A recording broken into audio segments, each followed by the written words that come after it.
Welcome to Unit 5 Guided Practice. We're going to go over a few of the academic vocabulary to begin with. You need to memorize these, and we're going to start by just defining them. So first of all is the Lewis electron dot diagram.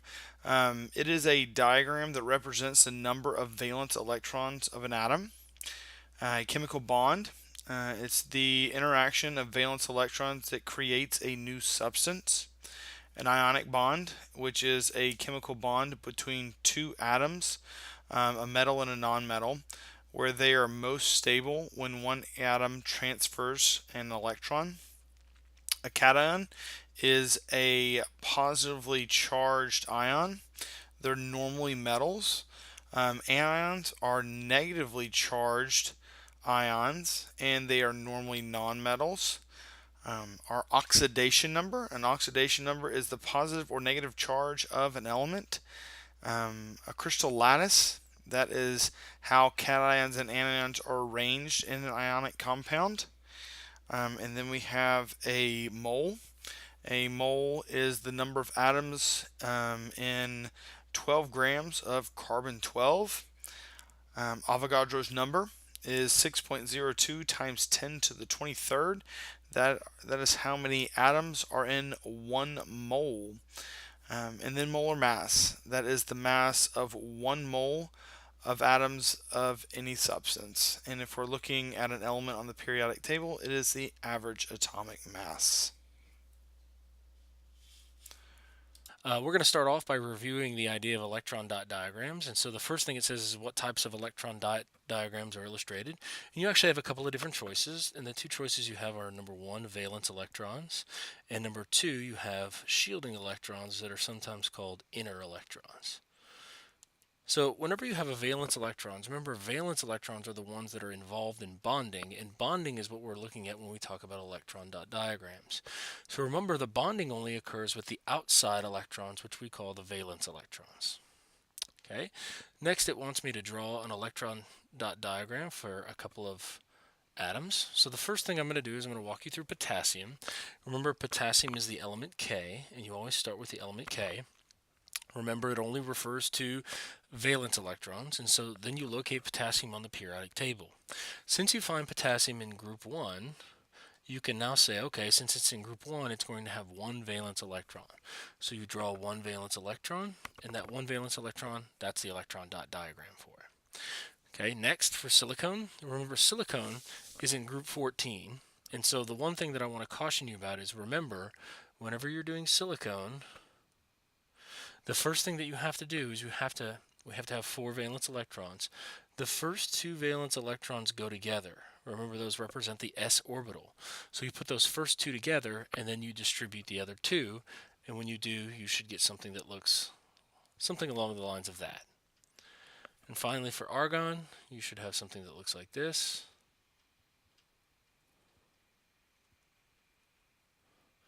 With a total of 8 valence electrons. Okay, what elements will have identical electron dot diagrams? And that is anything that is in the same group or the same column. All of those things will have the same valence electron structure with very few exceptions. For example, argon has the same valence electron structure as neon. But you'd have to be careful because it's not the same as helium, because helium only has 2 valence electrons available. So for the most part, as long as something is in the same group, it's going to have the same electron dot diagram. Okay, next it says, what determines if an atom will gain or lose electrons? And that has to do with the term electronegativity. Now remember, we're talking within a bond. So some atoms like to gain electrons in a bond, and some electrons like to lose them. So whenever you're looking at whether it'll gain or lose electrons, you're looking at the electronegativity. Now you'll be provided with a periodic table of electronegativities, and the more electronegative something is, like fluorine has an electronegativity of 4.0, the more electronegative it is, the more that it wants to gain electrons. It's going to pull those electrons away. Now, if you were to compare that to something like we talked about earlier, which was potassium, potassium has an electronegativity of 0.8. And so if you look, it's much, much smaller, and it does not want electrons nearly as much as fluorine does. So now what is the relationship between effective nuclear charge and stability? The greater the effective nuclear charge, the tighter it's going to hold onto those electrons, the more stable it's going to be. So for example, neon, argon, xenon, all of those noble gases have the highest effective nuclear charge. If you were to add another electron row, the effective nuclear charge goes to 0.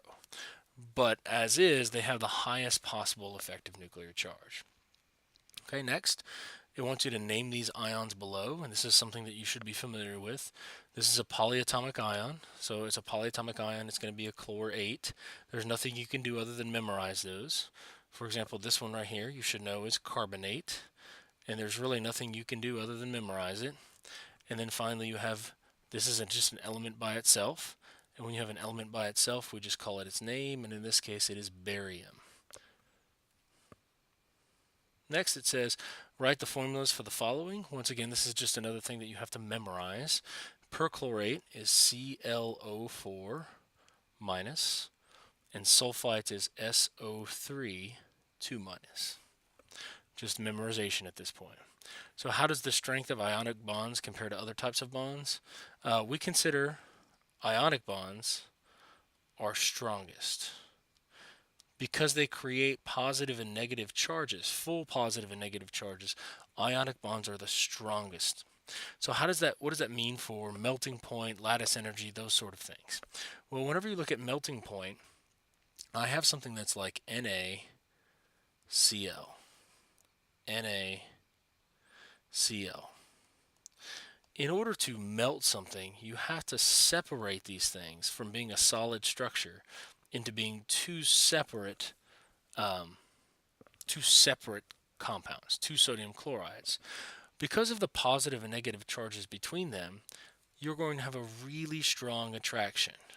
So in order to separate those two things, it's going to require a lot of energy in order for you to separate them. So because of that, the melting point of ionic compounds is very, very high. Okay, you can say the same thing about the lattice energy. The lattice energy is the energy required to separate the ions. It is once again very, very high, based on the fact that you have positive charges and negative charges, and those things attract one another. Next, you have write the chemical formula for the compounds below. This is another thing that you just have to memorize the ions as you go. Okay, so the first thing you would do is you'd say, okay, I have barium, and barium has a charge of +2. And then I have sulfide, which is just the element sulfur, because anytime you see ide, it's that element by itself. And sulfur is going to have a charge of -2 because it's in group 16. So then I have to ask myself, do these charges balance out? In this case, they do. So I rewrite it as BAS. Okay. Next one, I would go to ammonium sulfate. And remember, ammonium sulfate, ammonium is NH4, and it has a charge of plus, which means +1. And then you have sulfate, which is a charge of 2 minus. So you should notice that those charges don't balance. And if you balance them correctly, you should end up with something like NH4 in parentheses 2SO4. And finally, if you know how to do iron chlorate, remember once again when you have Roman numerals what that means. And so you would say iron ClO3 3. Now I want to do the reverse. If given the chemical formula, I want to be able to name the compound. And so remember the first time, the element you just kind of name. So in this case, whenever I name number 11, I just write it as sodium. Okay, and then I write bromide. Remember, anytime you have a second element that is an element by itself, like bromine is, then you would just write it as an ide. Okay, next I would write barium, because that's the first element that I have right there. And then I would write what this polyatomic ion is, and that polyatomic ion is cyanide. Remember, I don't have to do any dyes or anything like that. Dyes, tries, anything to balance out to represent this 2. You don't have to do anything with that because that 2 is there solely to balance the charge. And then finally, I would have to write copper. You should recognize copper as a transition metal. And then you would have to specify the oxidation state of copper, which is 2. The only reason why I would know that is because sulfite has a charge of -2 and the charges have to balance. So that means copper has to be a +2 in order for this to work. Okay. Next, we would go down and we say, okay, we need to calculate percent composition. And the first one it says is to find the percent composition by mass of carbon in each of the following. Remember, anytime you do percent, percent is just part over whole times 100. And in this case, I'm looking for the percent mass of carbon. So whenever I do this, I look at the whole mass of this thing, and I would go to the periodic table just like we've done for molar mass before, and I would say that the entire mass of this thing is 16. The reason for that is I have one carbon, which has a mass of 12, and I have 4 hydrogens, all of which have a mass of 1. So when I add those up, I get 16, and then I would take the mass of carbon, and I would divide it by the mass of the total, and when I do that, I end up getting something like 3/4 or 75% whenever you put it into percent composition. Okay, next I will tell you that for carbon dioxide, it's the same process. You have to ask yourself and say, okay, what do I have here? And you have 12 grams from carbon. You have 2 times 16 grams for oxygen. And then when you take those things and you add them up, you end up getting 12 plus 32 is 44. So to find the percent by mass, you would get 12 divided by 44 times 100, and then you would solve. And when you solve, you would get 12 divided by 44 times 100 is approximately 27.3%. Finally, you would do the same thing for this molecule, and you should be able to recognize that that molecule is glucose. And when you do, you get something along the lines of a total of about 45.6% if you do it correctly. Okay, next it says determine the number of moles, determine the number, not moles, of ions. So I'm looking for the number of ions that are present. So the first thing that I would do is I would recognize that this thing right here is lithium cyanide, which means it has a positive ion and a negative ion called a cation and an anion. Since I recognize those, I can say, okay, if I have 5 moles of lithium cyanide, for every 1 mole of lithium cyanide, I get 2 moles of ions. Okay, that would get me to moles of ions, but it says number, not moles. So it's very exclusively telling me 1 mole is 6.022 times 10 to the 23rd.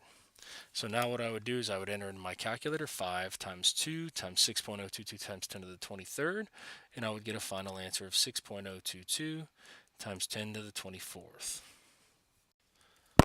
Okay, in this last question, you should recognize that you have 25 grams of lithium carbonate, and whenever you take a look at the formula for lithium carbonate, you realize that you've got to do an extra step here. So the extra step is you have to go from grams to moles, and then once you have moles, realize for every 1 mole of lithium carbonate, you have 3 moles of ions. The reason for that is you have an Li plus, an Li plus, and a CO3 2 minus for a total of 3 ions. Once you did this, you would say 1 mole of ions gives you 6.022 times 10 to the 23rd. So the trick to this question is recognizing that you had to go from grams to moles, and this is like 73.8 is 1 mole, and then going from moles to moles of ions, and then moles of ions to actual number of ions, which is your 6.022 times 10 to the 23rd. Now you should continue to do your independent practice. Use this as a guide to help you complete all the questions. If you still have any questions, make sure that you talk to your teacher before moving forward.